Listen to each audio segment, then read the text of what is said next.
सहनाववतु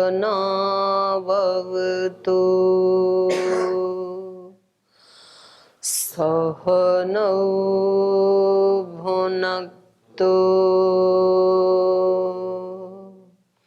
सह वीर्यं करवावहै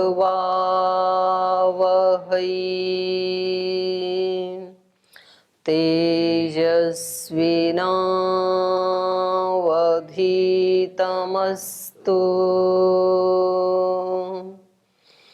मा विद्विषावहै ॐ शान्ति शान्ति शान्तिः।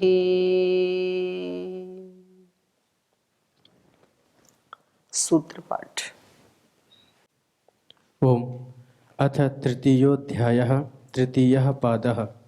सर्ववेदांत प्रत्ययं चोदनाद्य विशेषात् भेदान्येति चेनैकस्याम् अपि स्वाध्यायस्य तथात्वेन हि समाचारेऽधिकाराच्च सवच्च तन्नियमः दर्शयति च उपसंहारे अर्थाभेदाद् विधिशेषवत्समाने च अन्यथात्वं शब्दादिति चेन्ना विशेषात् न वा प्रकरणभेदात् परोवरीयस्त्वादिवत् संज्ञातश्चेत्तदुक्तमस्ति तु तदपि व्याप्तेश्च समञ्जसं सर्वाभेदादन्यत्रेमे आनन्दादयः प्रधानस्य प्रियशिरस्त्वाद्य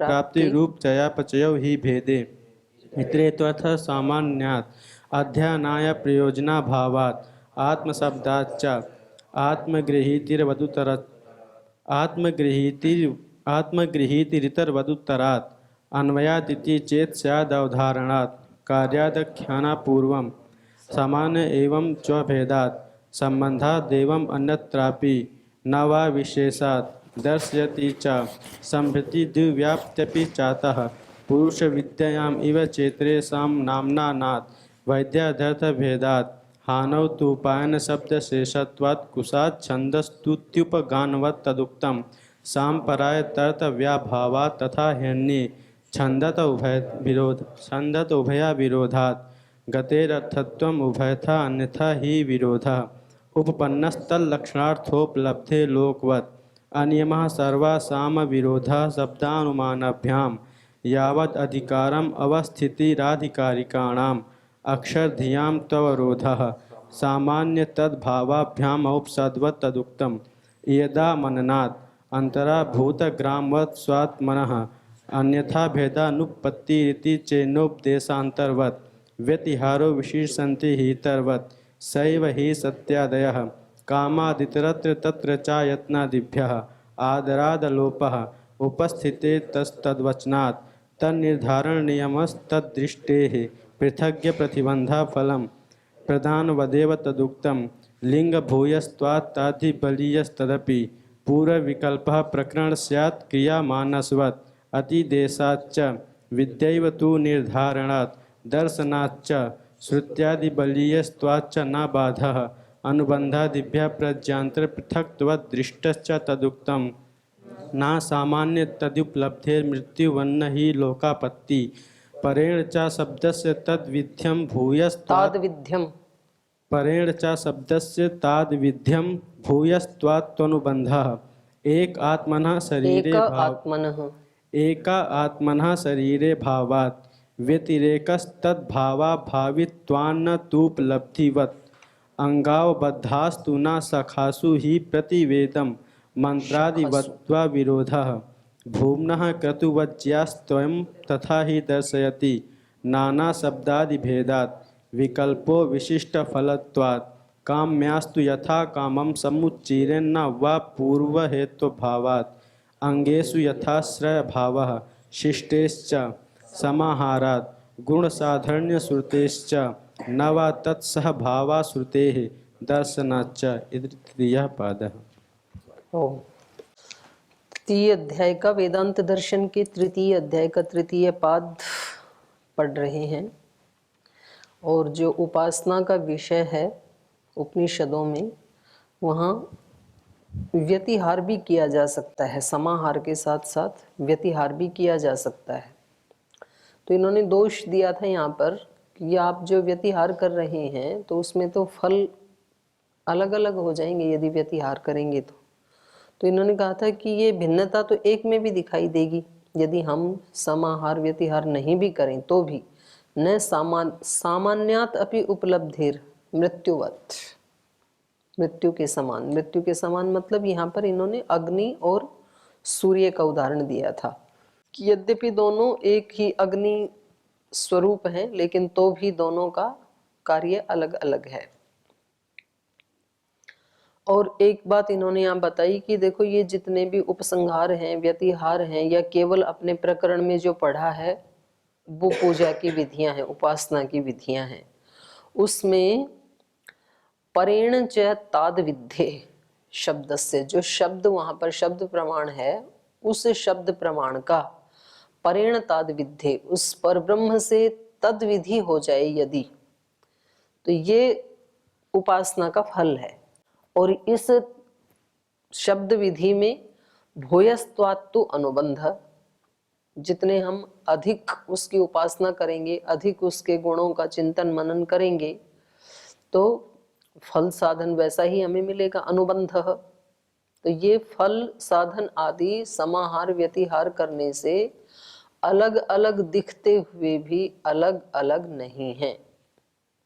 भूयस्त्वात्तु अनुबंध माने उनके अधिक होने से भी, हम इधर से ले आए दूसरे गुण, समाहार कर लिया या व्यतिहार कर लिया किसी एक प्रकरण में, तो उससे अधिकता होने से तादविध्य ही बढ़ेगा, भगवान के साथ हमारा नैकट्य ही बढ़ेगा, उसमें फल में कोई अंतर नहीं आएगा।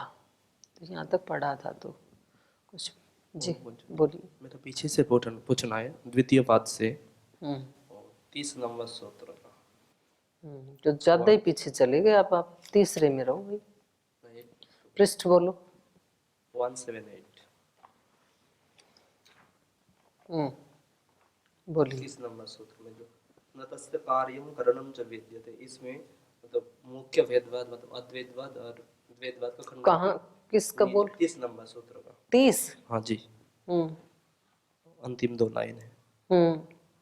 उसे मतलब कैसे हुआ, मतलब कार्य से अद्वैतवाद का खंडन कैसे हुआ और करण से द्वैतवाद का खंडन कैसे हुआ? तो ये तो एक बार फिर पढ़ना पड़ेगा ना, पीछे का प्रसंग देखना पड़ेगा। यहाँ क्या प्रसंग चल रहा है? प्रसंग क्या चल रहा है बताओ आप।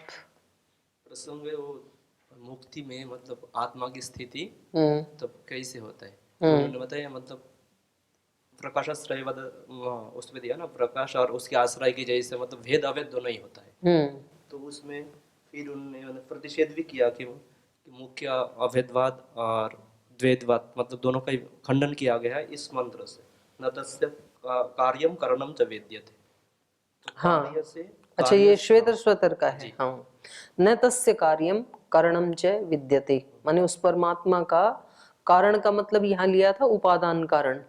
परमात्मा का जो उपादान कारण के द्वारा कार्य रूप यदि मानो तो वो वैसा नहीं है। माने निमित्त कारण तो है ही, ये जो उपनिषद का वचन है ना, ये ईश्वर के ये कारण की कारण का खंडन कर रहा है। न तस्य कार्यम करणम च विद्यते, माने ये जो परमात्मा है उसका ना तो कोई वो ना तो कार्य रूप है और ना उसका कोई करण है जिसने उसको बनाया हो परमात्मा को। और फिर उस परमात्मा से भी ये जो जगत बना है वो भी इसका उपादान कारण नहीं है। ये जो सूत्र है प्रतिषेधाच्य मुख्य अभेदवादस्य विशिष्ट अभेदवादस्य च मोक्ष विषय प्रतिषेधात्, प्रतिषेध प्रतिपादनाच्य, प्रतिषेध का प्रतिपादन होने से स एव प्रकाश्य प्रकाश्य प्रकाशकौ प्रकाशौ इव व्याप्य व्यापकौ इव जीवात्म परमात्मनो भेद अभेद सिद्धांतो मोक्ष विषय मंतव्य आदरणीयश्च, कि उसमें परमात्मा का और जीवात्मा का जो भेद है वो कैसे मानना चाहिए? व्याप्य व्यापक का मानना चाहिए। मोक्ष में वो कैसे रहता है? तो ईश्वर तो व्यापक है और वो व्याप्य है, ठीक है, ऐसे होना चाहिए। प्रकाश्य प्रकाशको होना चाहिए यहाँ पर ना।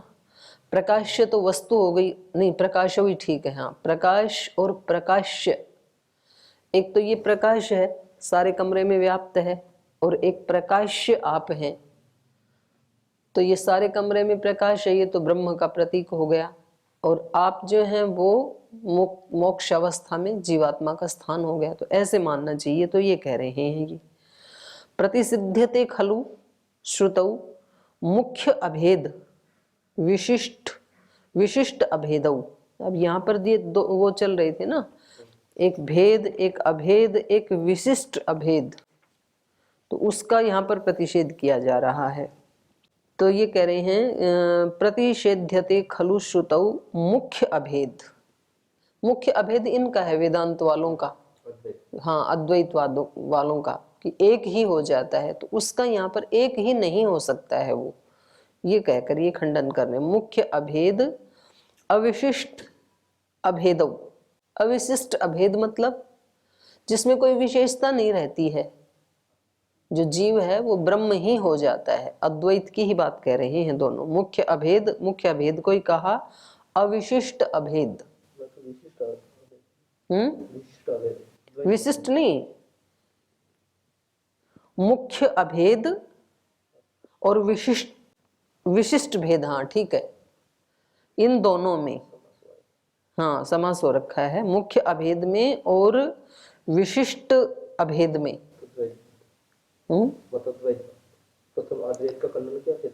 हाँ, तो दोनों का ही खंडन कर रहे हैं, क्योंकि विशिष्ट द्वैत क्या कहता है कि ये बिल्कुल अलग है और ब्रह्म बिल्कुल अलग है। जो द्वैतवाद या त्रैतवाद मानते हैं ये है, तो ये बिल्कुल अलग रहता है ऐसा भी नहीं है, क्योंकि बिल्कुल अलग तो अभी भी है।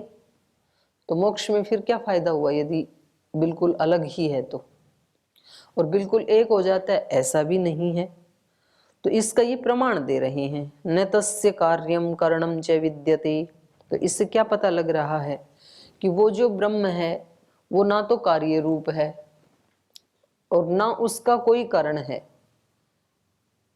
कोई कार्यकरण नहीं है। इसका मतलब जो कार्य होगा वो तो छोटा बड़ा हो सकता है, घटता बढ़ता भी है। अब इसमें एक जीवात्मा जाके मिलेगा तो बढ़ना चाहिए ना कार्य रूप की तरह से, तो ऐसा नहीं है वो, ना वो कार्य रूप है ना उसका कोई कारण है। ठीक है, इधर आगे वाले में से कुछ किसी को पूछना है? चलूं आगे, चलिए। तो इन्होंने ये बताया कि ये परमात्मा के साथ तद्धर्म की प्राप्ति होने पर, किसकी? शब्दस्य, जो वहां पर शब्द विधान है उपासना के विषय में, तो फल तो तब मिलेगा जब ताद धर्म ताद विद्धे, परमात्मा के साथ एकात्म रूप से व्यक्ति जुड़ जाएगा, ये साधक जुड़ जाएगा। भूयस्त्वात्तु अनुबंधः, और कह रहे हैं अधिकता से यही ज्ञात होता है। भूयस्त्वात् माने एक तो प्रकरण में ही उपासना विधि पढ़ी थी, फिर व्यतिहार उपसंहार आदि से जो लेकर संहार आदि से क्या बोलते हो, व्यतिहार आदि से लेकर के आए जो, उससे अधिकता होने से अनुबंधः, उसका फल या उसका साधन आदि इसमें कोई अलग नहीं है, ये फिर एक ही है। जो पहले प्रकरण में पढ़ा था उसके फल में और अभी अधिकता आने पर की गई विधि के फल में कोई अंतर नहीं है, ये कहना चाह रहे हैं। तो भिन्न भिन्न प्रकरणगतानां परमात्म उपासनानां अनुबंध फलम प्रयोजनम तु न भिन्नम भिन्नम किंतु एकमेव तच्च परेण तद्विद्धे, परेण आत्मना परमात्मना सह तद्विद्धे तद्विधत्वे तत्सादृश्ये तद्धर्मे तद्धर्म अवाप्तौ अस्ति। कुतः? शब्दस्य भूयस्त्वात्। अत्र विषये शब्द प्रमाणस्य बाहुल्यात् प्राचुर्यात् आधिक्यात् सन्ति ही श्रुतयः बहवः परमात्म साम्य फल प्रदर्शिका।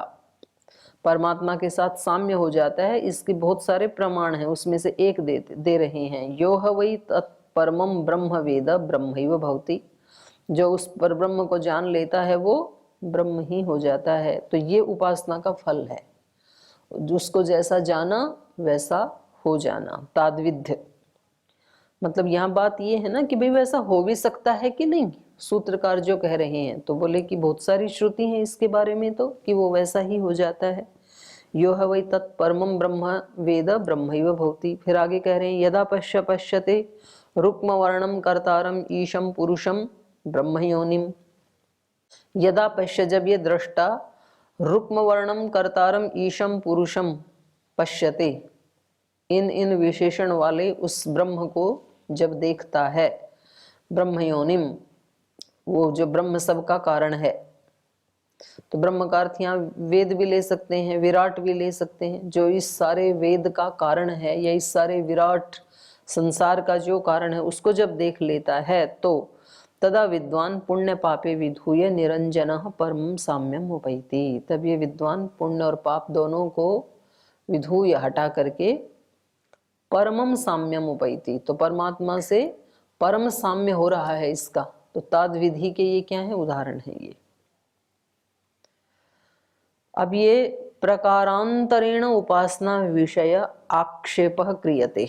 तो पूर्व पक्षी ने जो दो आक्षेप लगाए थे, तो दोनों का समाधान हो गया। उन्होंने क्या कहा था पूर्व पक्षी ने कि आप यदि इधर उधर से लाके जोड़ते हो तो फल में अंतर आ जाएगा ना। तो इन्होंने व्यतिरेक से उसका उत्तर दे दिया कि भाई इतनी भिन्नता तो एक विधि में भी होती है फल की।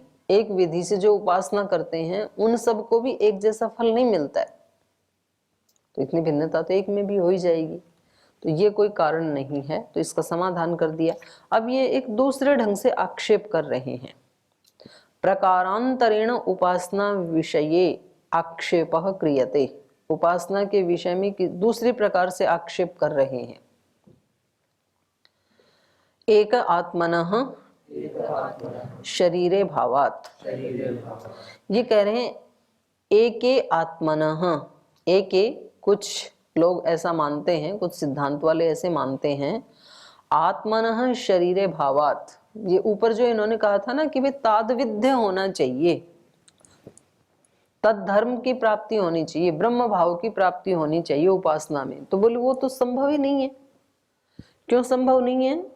एक ये जो आत्मा को न मानने वाले लोग हैं, अनात्मवादी बौद्धादि, तो उनका क्या मानना है, आत्मन शरीरे भावात्, आत्मा के शरीर में होने से।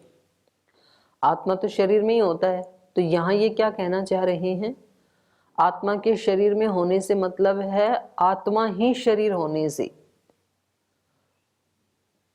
ये कह रहे हैं कि आत्मा कोई अलग थोड़ी शरीर है, और शरीर तो यहाँ जल जाता है, वो मोक्ष में ईश्वर के साथ तादात्म्य कैसे करेगा? तो संभव ही नहीं है ना। हाँ, शरीर को, क्योंकि अनात्मवादी जो आत्मा को तो मानते ही नहीं, तो वो कहते हैं शरीर ही सब कुछ है, इसको आप चाहे मन कह लो, प्राण कह लो, आत्मा कह लो, जो भी कह लो। तो यहाँ पर ये पंक्तियां, मतलब शब्द तो ऐसे हैं, शरीरे आत्मनः भावात्, आत्मा के शरीर में होने से। तो आत्मा तो शरीर में ही रहता है सिद्धांति के पक्ष में भी, पर यहाँ उसका ये अर्थ नहीं है। यहाँ है आत्मा के शरीर ही होने से। शरीर में होने का मतलब ये है कि ये शरीर ही आत्मा है, और शरीर तो नष्ट हो जाता है, तो शरीर का तो तादविध्य हो नहीं सकता है। एके आत्मन शरीरे भावात्, एके जने को खोला अनात्मवादी न, जो आत्मा को मानने वाले नहीं हैं, वो आत्मनः जीवात्मनः शरीरे भावात्, वो कहते हैं आत्मा के, आत्मनः आत्मा के, उसी को खोला जीवात्मनः, ये जो जीवात्मा है इसके शरीरे भावात्, शरीर में होने से, अर्थात अन्यत्र शरीरा भावात्, शरीर से भिन्न न होने के कारण। अर्थात आत्मा क्या है, शरीर ही है, शरीर से भिन्न नहीं है। यतः शरीरे ही तस्य प्राण चेष्टन जत्वादि गुणा उपलभ्यन्ते, क्योंकि आत्मा के जो गुण आप बता रहे हैं, प्राण, चेष्टन और जत्वादि माने ज्ञानत्वादि, ये सारे गुण कहाँ उपलब्ध होते हैं, शरीर में उपलब्ध होते हैं। न शरीराद अन्यत्र लिंगम दृश्यते, ये जो आत्मा के दृश्य लिंग बताए हैं, इच्छा द्वेष प्रयत्न सुख दुख ज्ञानानि आत्मनो लिंगम आदि जो बताए हैं, ये कहाँ दिखाई देते हैं, शरीर में ही दिखाई देते हैं। शरीराद अन्यत्र लिंगम न दृश्यते, आत्मा के लिंग लक्षण दिखाई नहीं देते शरीर से भिन्न। तस्मात् शरीराद व्यतिरिक्तो भिन्नो वा आत्मा नास्ति। इसलिए शरीर से अतिरिक्त या शरीर से भिन्न कोई आत्मा नहीं है, ये शरीर ही आत्मा है। पुनः उपासनया परमात्मना सह ताद्विध्यम तत्सादृश्यम मोक्षश्च कस्य भवेत् इति आक्षिप्यते। तो कह रहे हैं कि जब आत्मा ही सब कुछ है तो उपासना के द्वारा उस परमात्मा के साथ ताद्विध्य को प्राप्त करना, ताद्विध्य को ही कहा तत्सादृश्य, ये सादृश्यम होना चाहिए ना, उसके सादृश्य को प्राप्त करना, मोक्षश्च और मोक्ष को प्राप्त करना। कस्य भवेत्, किसका मोक्ष होगा, किसका तत्सादृश्य किसका होगा, क्योंकि शरीर तो यहीं जल जाता है या दफना दिया जाता है, तो शरीर तो नष्ट हो जाता है, तो शरीर का तो तादात्म्य हो नहीं सकता है। तो मोक्ष में किसका, परमात्मा के साथ ताद्विध्य हो सके, ये आक्षेप किया इन्होंने। समाधत्ते उसका समाधान कर रहे हैं। व्यतिरेकस्तद्भावाभावित्वात् न तो उपलब्धिवत्, कह रहे हैं व्यतिरेकः तद्भाव अभावित्वात्। ये कह रहे हैं व्यतिरेक है, आत्मा का व्यतिरेक है, आत्मा शरीर नहीं है, आत्मा शरीर से अलग है। व्यतिरेकः, आत्मा शरीर से पृथक है। क्यों? तद्भाव अभावित्वात्, तद्भाव माने आत्मभाव, उस आत्मा का भाव मतलब है गुण धर्म, आत्मा के जो धर्म हैं वो इस शरीर में अभावित्वात्, वो नहीं मिलते। जो आत्मा के धर्म हैं उनका इस शरीर में न होने से, न तो उपलब्धिवत, जो आत्मा के गुण हैं वो इस शरीर के गुणों के साथ उपलब्ध नहीं होते हैं। जैसे शरीर के गुणों की उपलब्धि होती है शरीर में, वैसे आत्मा के धर्मों की उपलब्धि नहीं होती है शरीर में। आत्मन इति अनुवर्तते, आत्मनः शरीराद व्यतिरेकः, आत्मा का शरीर से पृथक्त्व है, व्यतिरेक है। पृथक अस्तित्वम विद्यते, आत्मा का शरीर से अलग अस्तित्व है। बेशक वो शरीर में ही रहती है आत्मा, अलग अस्तित्व का ये मतलब नहीं है कि शरीर से भिन्न कहीं रहती है, ऐसा तो नहीं है, लेकिन शरीर में रहते हुए भी वो शरीर से पृथक है, अलग है। कुतः तद्भावाभावित्वात्, तत्शब्देन आत्मानं परामृशति, तत् का मतलब है यहाँ आत्मा, तो तद्भाव माने आत्मा का भाव, तस्यात्मनः भावः, उस आत्मा के भाव, उस आत्मा के धर्म क्या क्या है वो, चैतन्यम जत्वम प्राणचेष्टनादिकम तद्भावः, ये तद्भाव से लिया है। आत्मा के अंदर चैतन्य है, ज्ञान है और प्राण चेष्टा आदि, ये सब आत्मा के गुण हैं। तो ये कहा तद्भावस्य माने चैतन्य ज्ञत्व प्राण चेष्टनादिकस्य अभावः यस्मिन्, इन सब गुणों का अभाव है जिसमें, तद भाव अभावी शरीरम, वो उसको यहाँ सूत्र में क्या कहा है, तद्भाव अभावी, उस आत्मा के भावों के अभाव वाला, वो क्या है, शरीरम, वो तो शरीर है। तस्य तद्भावाभाविनो भावः, तो उस शरीर का भाव क्या है, उसका धर्म क्या है, तद अभाव भाविनो, तद्भाव अभाविनो भावः। समझ में आ गया? आत्मा के भावों का अभाव है जिसमें ऐसे भाव वाला, ऐसे धर्म वाला वो शरीर है। ठीक है। तद्भावाभावित्वम तस्माद् हेतु हो, क्योंकि उसमें उस आत्मा के भाव का अभावत्व है, इसलिए तस्माद् हेतु, इस हेतु से, यतो ही शरीरम आत्मधर्म रहितम, इस हेतु से, क्योंकि शरीर में तो आत्मा के धर्म उपलब्ध होते ही नहीं है, तो ये शरीर तादात्म्य कैसे प्राप्त करेगा। सॉरी, ये उसका उत्तर दिया जा रहा है कि इस शरीर में तो आत्मा के धर्म हैं ही नहीं, तो इसलिए आप शरीर को ही आत्मा कैसे कह सकते हैं, तो आत्मा तो उससे अतिरिक्त है। पश्यतु तावन मृतावस्थायाम चैतन्यत्व प्राण चेष्टनानाम आत्मधर्माणाम भावो न विद्यते शरीरे।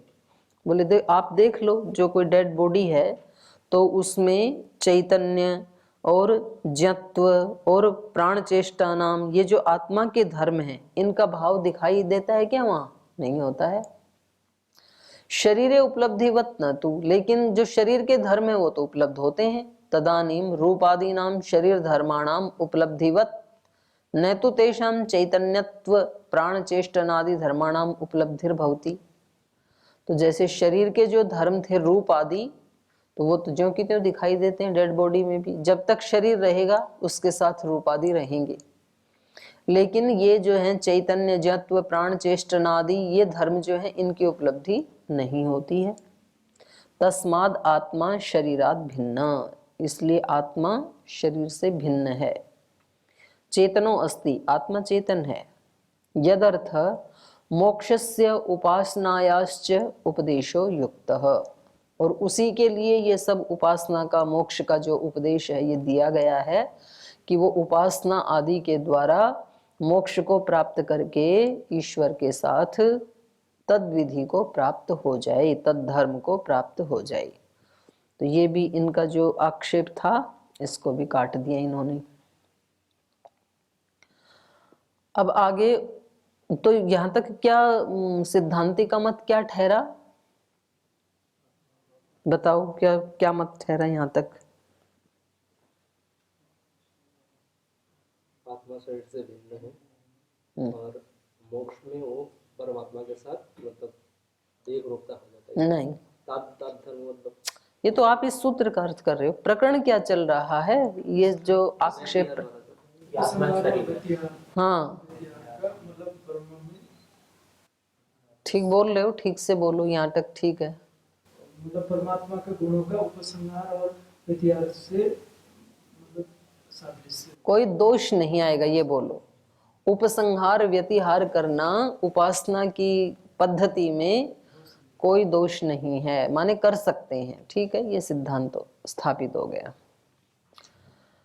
अब आगे कह रहे हैं उपासनायाम गुणानाम उपसंहार व्यतिहारौ समाप्तौ। अब ये प्रकरण तो यहाँ समाप्त हो गया कि उपासना में परमात्मा के गुणों का उपसंहार और व्यतिहार कर लेना चाहिए। तो ये सिद्धांत तो स्थापित हो गया, इसलिए ये यहाँ समाप्त हो गया।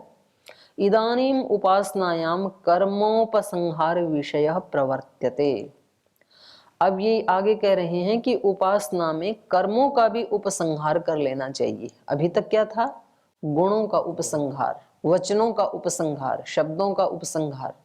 अब ये कह रहे हैं उन शब्दों से जो विधियां की जाती हैं, कर्म किया जाता है, उस कर्म का भी उपसंहार कर लेना चाहिए। अंगावबद्धास्तु न शाखासु ही प्रतिवेदनम। तो ये कह रहे हैं अंग अवबद्धास्तु, अंग के रूप में जो क्रियाएं बंधी हुई हैं, उसके साथ जुड़ी हुई हैं।